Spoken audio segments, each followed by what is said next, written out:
When I first saw the ad, I didn't think twice. Earn up to $80 per night with our simple job as a night guard. No prior experience required, the ad said. And I submitted my resume as fast as I could, fearing it could disappear or be taken by someone else at any moment. Not 2 hours after submitting my application, I got a response on my email that I've been hired and can start working from tonight.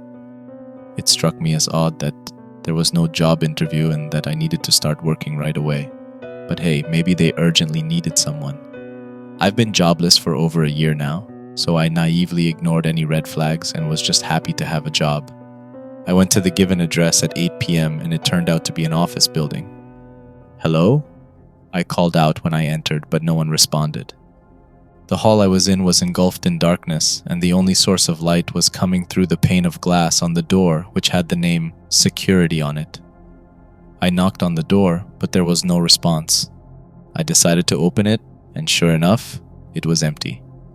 On the desk was a note, left clear as day for me to read. It said, "To the new night guard, your shift starts at 8:04 p.m. and ends at 4:04 a.m. When you arrive to the building and relieve the other guard of your duty, you can stay in the security room as long as you want, but you have to use the elevator to get to the top floor once at any time during the shift. Once up there, you have to proceed to the end of the attic and flip the switch on the wall. That's it. If the other guard is not in the security room at the time of your arrival, make a report in the notebook and we will inform his family. As for your duty, it's very likely that when you push the top floor button, 25, the elevator will go past that floor and you may see that it stopped on floor 33. If this happens, do not try pushing any of the buttons since it will not work. Go forward through the hallway. Note that the flashlight may not do much to illuminate the area, but still bring it with you. There's a spare in the drawer. Some people report hearing or seeing office employees working at their desks, coming from any of the adjacent rooms. You may see them doing something like typing on a computer which isn't turned on, or typing one word over and over on the screen. Ignore them at all cost.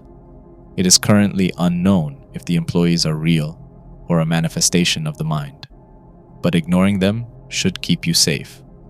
Turn left when you reach the end of the hallway. You may sometimes see a man standing in the middle blocking your way.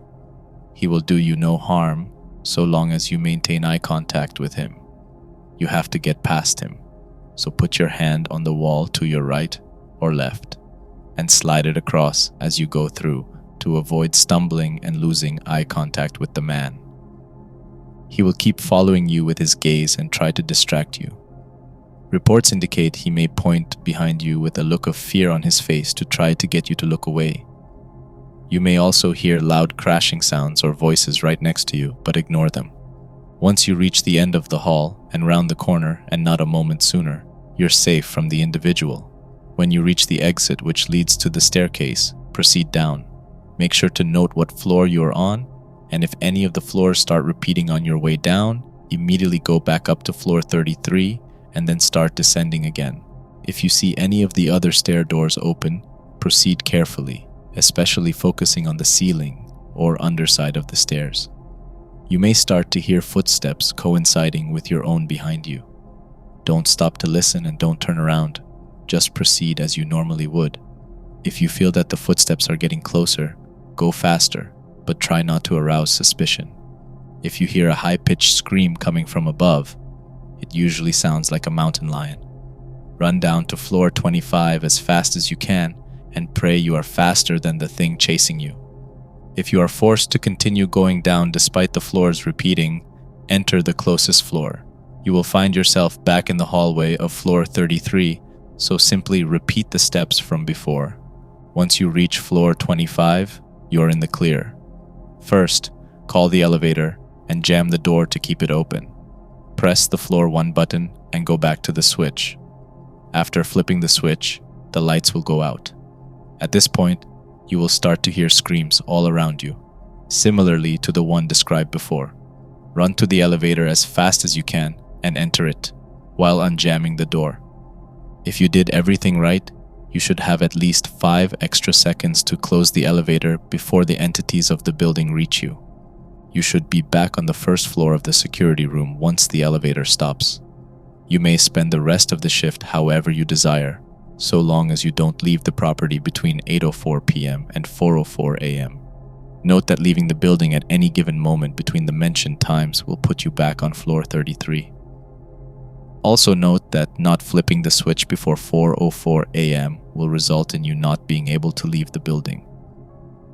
Thank you for performing your duties. Management.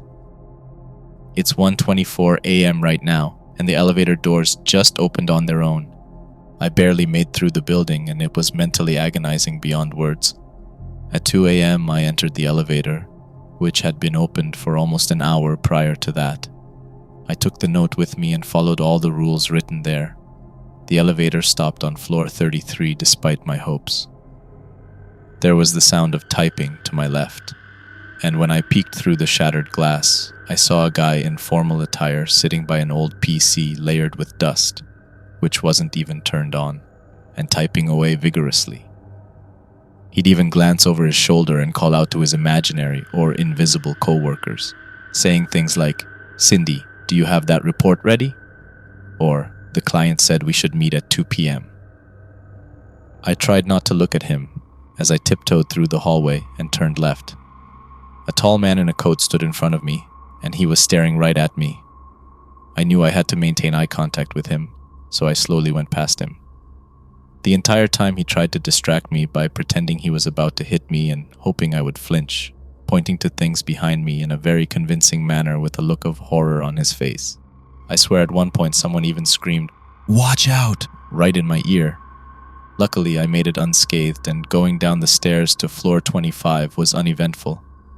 I made it to the end of hallway on 25, flipped the switch, and rushed back to the elevator as blood-curdling screams echoed all around me. The elevator doors closed just in time for me to hear something heavy slam into it with full force. Luckily, the elevator started descending and the scream slowly faded. It stopped on floor 1, but the door wouldn't open. I pressed the open button in vain, and then the elevator started moving down. I slammed the number 1 button over and over, but the elevator failed to respond. It went down for an impossible amount of time, descending by my estimation at least 15 to 20 floors down, and then it finally stopped and the doors opened. In front of me was some kind of a waiting room with a sofa and lamp table next to it. There was a door opposite of the elevator.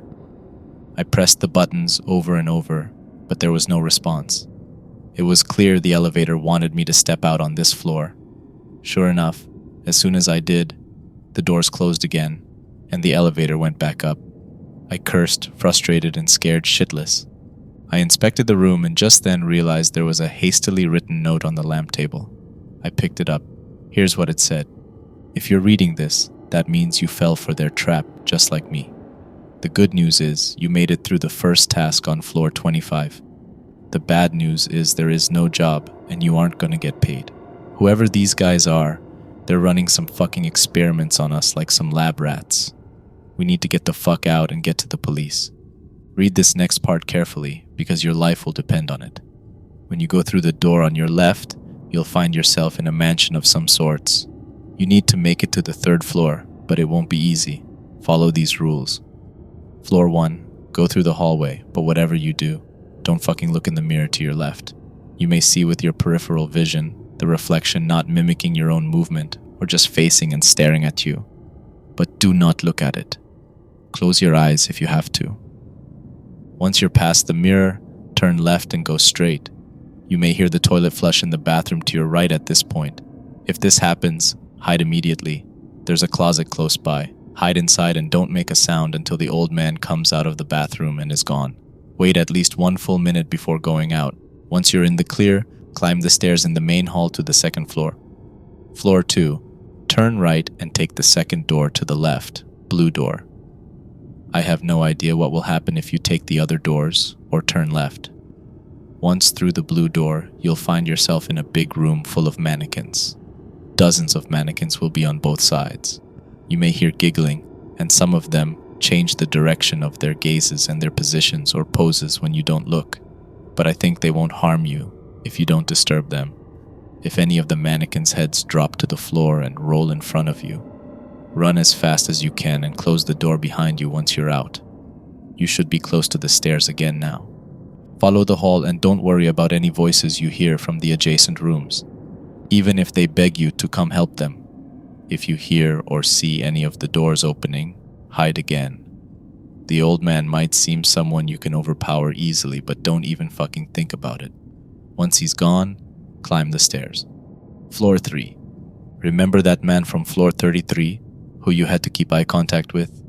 He might be here again, but he's going to be more aggressive this time. You're going to hear someone scream something like, "I got you now," right behind you, but ignore it. You will also start feel a stinging and burning sensation in your eyes. Do your best not to blink. If you have to blink, try not to keep your eyes closed for more than a second. Maintain eye contact with him and go through the hall until you can turn left from the original position. That means you're right as you're facing the man backwards. If you see a woman in patient's gowns standing in front of the elevator, facing away from you, just stand next to her and wait for the elevator. If she asks you to come inside the elevator with her, politely decline. If she doesn't say anything, you can step inside with her, but don't talk to her. Just stare in front of yourself. Once you're in the elevator, you'll see that there are no buttons inside. The elevator will start going up on its own. When the elevator stops, wait until the woman steps out and stay inside until the elevator starts moving again. If she asks you if you'll come with her, politely decline again. Once the door closes, the elevator should go up a few more floors. Now, if the woman was not there at all, but then you took the elevator and she enters when the doors open, exit immediately. I don't know where you will be and I have no idea what you need to do there, so you're on your own. Hope you don't run into her. I came back to give you this warning, compiled from my own and other people's experiences. So chances are, I either made it out or I'm dead somewhere else along the way. If you manage to get out, expose these fuckers and don't let anyone else get fucked over. Good luck. Guard who came before you. You've gotta be fucking kidding me, was my first thought. 10 minutes later though, I was in the clear and managed to get to the elevator by following every rule the guard laid out. I was lucky though. Aside from the old man in the bathroom, no one else bothered me. I heard a giggle and a set of footsteps in the mannequin room, but neither the staring man nor the patient woman were present. So I managed to safely take the elevator, my heart thumping the entire time so fast I thought it was going to burst out of my chest. The elevator started going up and I prayed I would be back at the reception. My hope was short-lived because when the elevator stopped and the doors opened, I was in an advanced security room with a bunch of camera feeds across the entire wall. On the desk on top of the keyboard was another note. I sat at the desk in front of the camera screens because I felt like I really needed some respite after the ordeal from before. I was so tired and scared. On the one hand, I felt really vulnerable without a weapon. But on the other hand, I was glad I didn't have anything that I could potentially use to end myself. I tried not to think that suicide could prevent a far worse fate. I glanced at the camera feed. It seemed to be covering some sort of rundown hospital. No one was on any of the cameras except for one. That patient lady from before was peeking around the corner of one of the cameras, as if she was waiting for someone to give them a jump scare. I looked down at the note in front of me. It said, "Still alive? Good. You're gonna need to follow an even stricter set of rules in order to get past this area, especially making sure you do things according to specific times. First off, no matter when you enter the room, the alarm clock on the desk is going to say 3:19 a.m. I glanced at the small clock in front of me. 3:19 a.m. and it just turned into 3:20. I continued reading. You need to follow these rules according to the times, and do not be late nor early anywhere. This is the most important part. First off, take a look at all the cameras and see if the staring man is anywhere on them. If he is, you'll see him staring directly at the camera. Turn off the camera, and then turn it back on again. The man should be gone. If he's not, repeat until he is. Take some time to rest and prepare. At exactly 3:35 a.m., go out and conduct a patrol around the building as if you were on regular guard duty. You need to check every room on floors 1 and 2. and you need to be back in the security room by 4 a.m. While you're patrolling, you may see a doctor in one of the rooms. He usually just appears out of nowhere. The room is empty the one moment, and then you turn around and he's there, performing surgery on a mangled corpse. If you see him, back away slowly and try to exit the room without being noticed. If he calls after you, don't ignore him. He'll ask you to assist him by giving him surgical tools from the tray, so just do what he asks. Try not to give him the wrong tools, otherwise you might be the one he's going to dissect on that table next. You probably saw the woman peeking behind the corner on the camera by now. Don't worry, she'll be gone during your patrol. Once you are done with your patrol, get back to the camera room. You may sometimes see another guard sitting by the desk when you return. You can talk to him normally like you would to a friend or coworker. Do not try to talk to him about your current predicament. At 4:15, he'll say he needs to conduct a patrol, and as soon as he leaves the room, lock the door behind him. From 4:15 to 4:30, you may hear knocking on the door and rattling of the knob, but you'll see no one on the camera covering the outside of the security room. Ignore the knocking and rattling, no matter how incessant it becomes. Even if you hear desperate cries for help in the voices of women or children or the guard from before, don't open the door. They can't get inside if you don't let them in, so you should be safe. Between 4:30 to 4:40 you have a break, so take a moment to recuperate. Do not take a nap. From 4:40 a.m., you should focus on the cameras. You will start to feel really sleepy. No matter what you do, you must not fall asleep. As you get sleepier, you will also start to notice movement in your peripheral vision or start to feel like someone is in the room with you, standing right over your shoulder and breathing. Just focus on the cameras, no matter how vivid the presence becomes. At 5 a.m., if you hear raspy breathing coming from the ceiling, do not look up. Close your eyes and count to 10. You will feel cold fingers touching you, and the raspy breathing will be in your ear. But whatever you do, keep your eyes closed until it all stops completely. Continue focusing on the cameras until 5:29, but do not leave the security room under any circumstances. At exactly 5:29 a.m., get ready to move quickly. As soon as the clock ticks 5:30 a.m., and not a second sooner, unlock and open the door and run for it. Just run straight into the elevator at the end of the hallway and ignore the growling behind you. Don't look behind because you need every second here. The elevator door will be open and it will automatically close and take you out of there once you're in. I'll be waiting on the other side. Good luck, brother. Guard who came before you. I placed down the note and exhaled sharply. It was 3:24 a.m. I glanced at the cameras. The staring man was on one of the cameras. I restarted in, and sure enough, in less than a second while the camera was off, he just disappeared. At 3:35 a.m., I went outside, conducting my patrol carefully, but still doing my best to hurry up. I glanced at my watch every minute or so. As I finished the last room and was about to exit, I heard someone humming behind me. I turned around and saw a surgeon in blood-stained clothes dissecting a corpse on the table which was not previously there. I froze, but the doc was transfixed on the surgery, humming more violently as he sawed through one of the corpse's arms. Seeing this broke me out of my trance and I slowly backed away, reaching for the door. As I turned around to face the exit, I stopped dead in my tracks. Aha! The doc exclaimed and I turned around, heart ready to explode. Almost forgot to take care of this. The doc grabbed a scalpel and continued cutting the corpse, paying no attention to me. I silently exhaled in relief and left the place slowly. As soon as I was at a safe distance, I sprinted back to the security room. The room was empty, no guard in there like the note mentioned. I locked the door and continued following the agonizing rules on the list until 5:29 a.m., ignoring anything else in the room until then. As soon as the clock ticked 5:30, I heard a growl behind me. I opened the door and ran faster than I ever knew was possible, while the growl behind me turned into something that sounded like demonic barking. It kept getting closer and closer. I ran into the elevator, practically ramming the backside with my shoulder. I turned around just in time to see a pair of red eyes staring at me from the hallway before the elevator door closed. The elevator started going up and stopped shortly after. When it opened, I found myself in an empty white room with an electronic door on the other side. The only two things that contrasted the white walls and floor were a monitor mounted on one of the walls and the silhouette of a person in a dark uniform. He had the sign which said security on the back. "I finally found you." I smiled and stepped out of the elevator.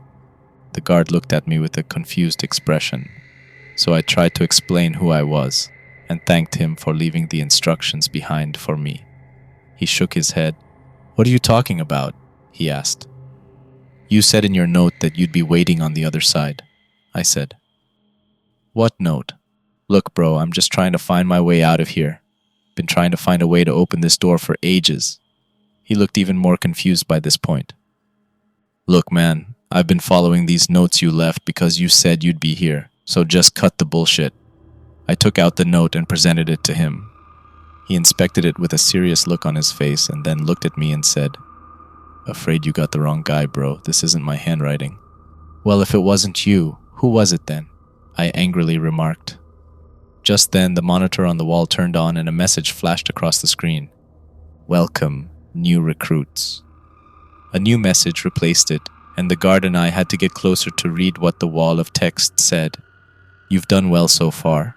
You're not far from reaching your goal, but know that your tasks will get harder from here on out, and you will have to work as a team to survive. The door will open in 1 minute. You will see a guardhouse to your left. Enter it and read the note." As soon as we were done reading, the monitor turned off, and the electronic door opened with a loud hum. A cold gust of air hit me in the face instantly, and as we stepped through the door, I realized we were outside in some sort of park. "What the fuck?" the other guard said. "Hey, maybe we can just run for it. I mean, fuck their rules, right?" I shook my head. "Gotta be a catch. They wouldn't just let us leave. This probably isn't even real. Let's check the guardhouse first." We went inside the guardhouse, which had a desk and chair inside. The note was on top of the desk next to a clock which read 0:05. The note said, "Out of all the rules, there are 3 main rules you need to strictly follow at all times. The first rule is never, ever go off trail. If you do, getting lost will be the least of your troubles. Never stay together for too long, because it attracts them more easily to you. That is the second rule." Ending with the first 2 rules, the third rule is, whenever the guards reunite, they should use code phrases. Example, Guard 1 asks, "Where does the cat go?" And Guard 2 answers, "To the alley."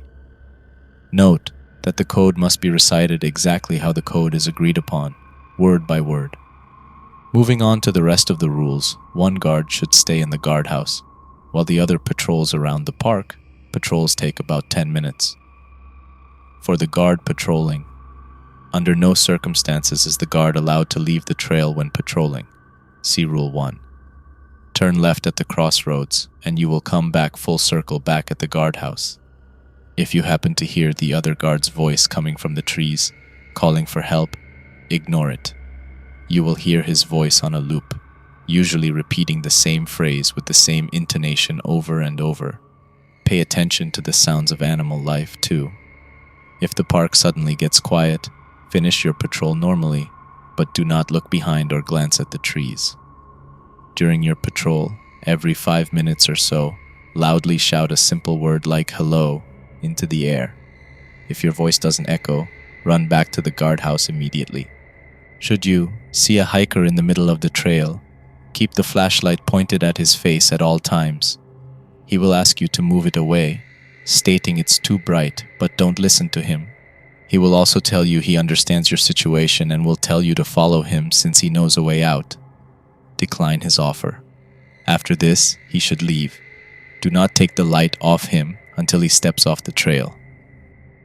For the guard in the guardhouse, to stay safe, keep the door and window firmly shut at all times, save for when the patrolling guard comes back. It may get annoyingly hot inside, but do not open anything. You may take off your jacket or shirt to alleviate the discomfort. Do not pay attention to any tapping on the windows. If you hear or see droplets falling on the desk in front of you, slowly stand up and leave the guardhouse. Stay outside for 2 to 3 minutes and the droplets should be gone when you go back inside. If they are still there, exit again and wait for another 2 to 3 minutes.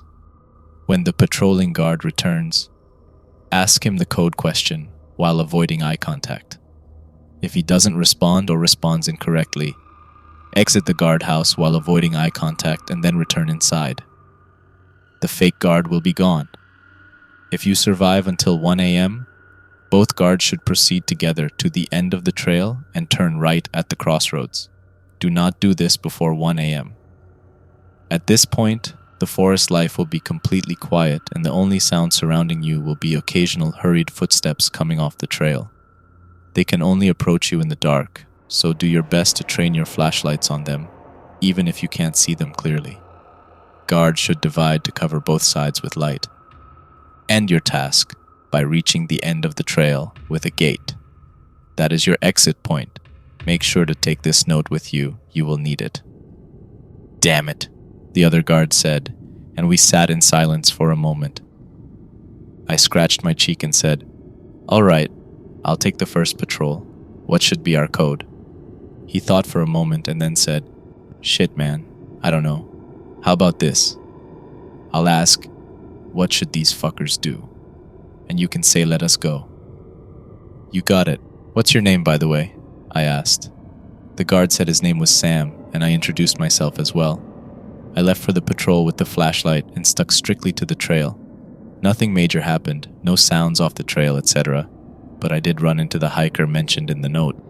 He seemed friendly and all, but I followed the rules and kept the beam pointed in his face, declining everything he asked. Eventually he left, and I finished my patrol and returned to the guardhouse. After we confirmed the codes, Sam left for his own patrol. I followed the set of rules until he came back, confirming the code with him. By the time I finished my third patrol, it was 1:03 a.m. and it was time to go. We quietly walked the trail, focusing on our footsteps and the deafening silence around us. And then the footsteps off the trail started. It sounded like someone was frantically running from one tree to another, stopping for a few seconds in between. This recurred over and over, as Sam and I did our best to focus our beams on the source of the sound, but no matter how quick our reactions were, we never seemed to be able to catch whoever ran there. I caught a glimpse of a nude, emaciated man or woman here and there, but they always seemed to be just out of reach, either hiding behind a tree the moment I shone my light or disappearing into the dark altogether. Finally, Sam and I reached the end of the trail and entered a fenced area with a gate on the other side. There was a pedestal in the middle and an object on top of it. When we approached it, it became clear it was a gun, with a note under it. Sam took the note and read it aloud. "Read the first letter of each paragraph of the previous note." We both looked at the note and read the letters silently together. And then, as the realization hit us, we scrambled for the gun. After a moment of wrestling, the gun was in my hand, and I held it pointed at Sam. "Don't do this, man. I have a wife and young daughter. Please," he begged. I held my finger on the trigger, intermittently looking at him in the gate. I had to get out of here. I've had enough of this bullshit. I looked at Sam's pleading face one more time. A moment later, I lowered and then dropped the gun on the ground and said, "I'm not going to play their game. I won't become a killer for their entertainment. We can find a different way out, I'm sure." I went towards the gate to inspect it, and then heard Sam's voice behind me. "I'm sorry, man." I turned around and saw him pointing the gun at me. "What are you doing, Sam?" "You read the note, man. One must die. There's no other way." "Put the gun down, damn it. We can both make it out of here alive. We just gotta work together." I didn't believe my own words, but I'd be damned if I'd murder another human being for these sick bastards' entertainment. "I'm sorry. I have to get back to my family," Sam said. "Sam, no!" He pulled the trigger, but the bang never came. Instead, there was a click and Sam dropped the gun, holding his hand in pain. "What the fuck? Something just pricked me!" Sam shouted. He and I stared at each other, and then all of a sudden, Sam's eyes rolled behind his eyelids and he fell to the ground, convulsing and frothing at the mouth. I ran over to help him, but I didn't know what to do. He stopped moving completely a moment later and his eyes closed as his breathing stopped along with the movement. I shook him and called his name, but it was too late. He was already dead. Just then the gate started to open. I knew I couldn't afford to waste any more time, so I went through the gate, leaving Sam's body behind. I listened as the gate closed and the ground beneath my feet started moving. Then the lights came on, and I realized I was in a big elevator which started descending. Part of me had somehow come to terms with the fact that I was probably going to die here, but for some reason when you're in a situation where your life is at stake and you desperately want to get out by any means necessary, your body defies your wish to give up and pushes you to fight on. The elevator stopped and the gated door opened, revealing a damp, dark room in front of me. There was a little cart next to the door on the other side. A folder lay on top of the cart. A circular logo with the name the company was on the front. Below was the motto, "Your safety is our success." When I opened the folder, I saw Sam's face. It was his file.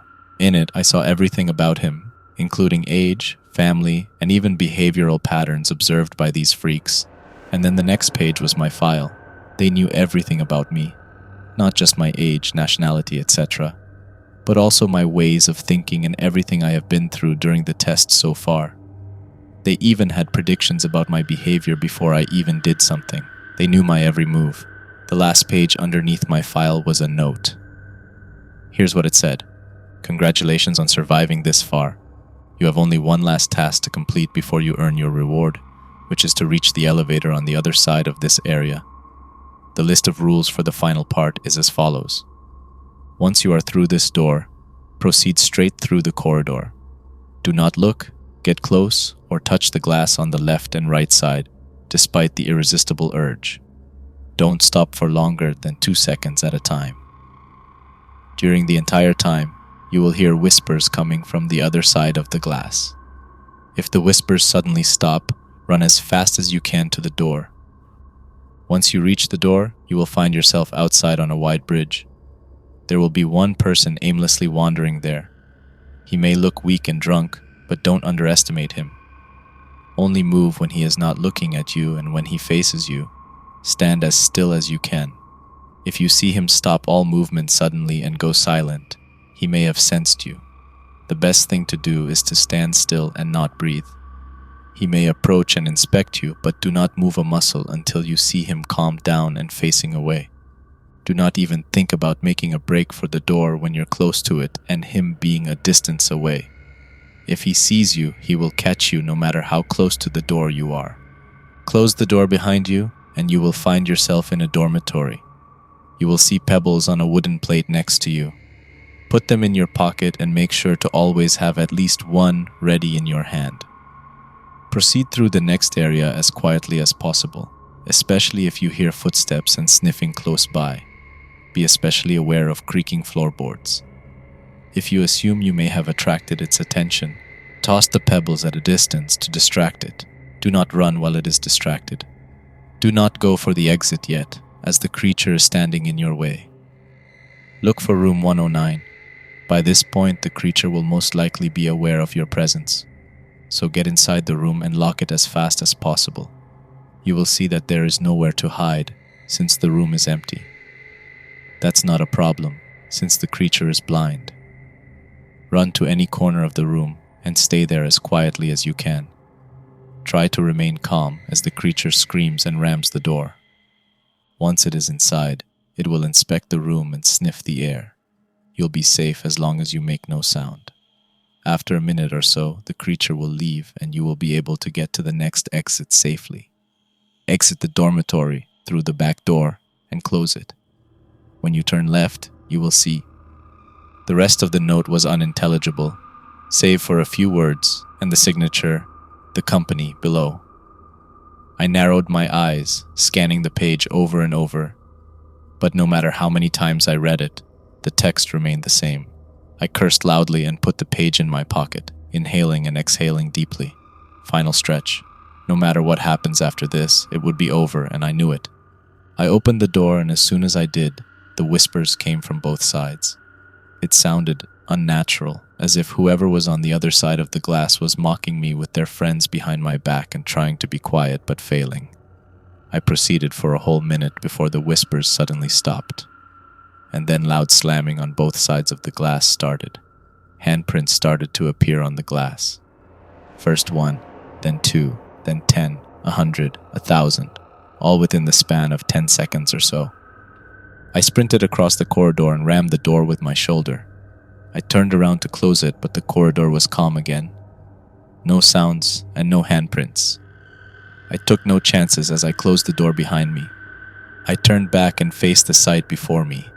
I was on a wide metallic bridge in the middle of nowhere. There were streetlights on it, illuminating the entirety of the area. A very frail-looking person stood in the middle of the bridge, hunched forward and looking like he could barely hold his weight on his own legs. I couldn't see below the bridge because it was too dark, but I was definitely somewhere that looked like outside. Slowly, I started to cross the bridge, making sure to stop whenever the person on the bridge looked in my direction. He seemed completely oblivious to my presence when I stood still, since he cut in front of me a few times without even looking in my direction. It wasn't until I was close enough that I could hear the wheezing sounds coming from the person, as if he had difficulty breathing. Could he really overpower me? Nevertheless, I carefully crossed the bridge and closed the door. As soon as I entered the dorm, I took the pebbles and perked up my ears. No sounds yet. Hastily, I found room 109, and as soon as my hand touched the doorknob, a blood-curdling scream echoed throughout the hallway. I quickly entered and locked the door, and then rushed into the corner, standing as still as possible, doing my best to steady my breathing. The door started to rattle violently as whatever was on the other end rammed it over and over. I could see with my peripheral vision that the door was about to give way, and soon enough it fell straight from the hinges. A naked, skinny-looking creature with no eyes and a sharp row of teeth burst inside, jerking its head in all directions, looking for me. It then started to intermittently sniff the air and stop to listen. I had to clasp my hands over my mouth to stop myself from whimpering. Soon enough, the creature left the room. I waited for a whole minute before peeking out into the corner, still scared shitless. No one was there, and I proceeded to find the exit. After opening the back door, I found myself in another hallway. I turned left and braced myself, ready to face whatever was there. In front of me at the end of the hall was an elevator, but between me and elevator stood none other than the staring man. Our eyes locked and I knew what I had to do. I heard screams in my ears and felt things brushing against me from behind and touching my neck and face, but I didn't take my eyes off him. I hurried up to the elevator, and it opened on its own. I entered and continued staring at the man, and just before the door closed, something unexpected happened. The man nodded and looked away. The elevator started ascending this time. I had no idea where it was going to take me, but before I could process that thought properly, it opened again. In front of me was a room engulfed in darkness, and only a small beam of light shone in the distance ahead. Hesitantly, I stepped out of the elevator and started walking towards the light, and then more lights turned on from the ceiling, blinding me for a moment and illuminating the entire room. "Excellent work," a voice in front of me said. It didn't take me long to realize that I was in some sort of control room, and the voice was coming in front of me, from the place where the beam of light had previously been. There was a big rotating chair there, and whoever was talking was facing away from me, so I couldn't see them. "You have successfully completed your assignment," the voice said again. "Who the hell are you? What do you want from me?" I shouted. The chair swung around and a man in a suit revealed to be sitting in it. "To congratulate you," he said. "I usually don't like to go out on the field, but this is a special opportunity." Anger started to boil in me when I saw how nonchalant he was about this whole situation. I started to stride towards him, but then heard the distinctive sound of a gun being cocked behind my head. "It's okay, Sam," the man said. I turned around to look at my assailant. It was Sam, the security guard, alive and well. "Sam?" I asked. "I watched you die. What the hell is this?" Sam is an amazing actor. I'm starting to think he should have gone for a different career. The man in the chair said. You were in on this the whole time? I don't believe this, I asked and then faced the man in the chair again. Well, your test is complete, right? Time to kill me? The man threw his head back in laughter and said, Kill you? Don't be silly. This was necessary for evaluation. We have to go through a very strict hiring process because we hire only the most suitable candidates. I know the test was stressful, but you passed with flying colors. Forget that whole $80 per shift thing. The money we'll be paying you will cover all your debts, medical bills, and then some. I let out a chuckle at the absurdity of the situation and said, Hiring process? This was what, some kind of job orientation the entire time? Well, yes.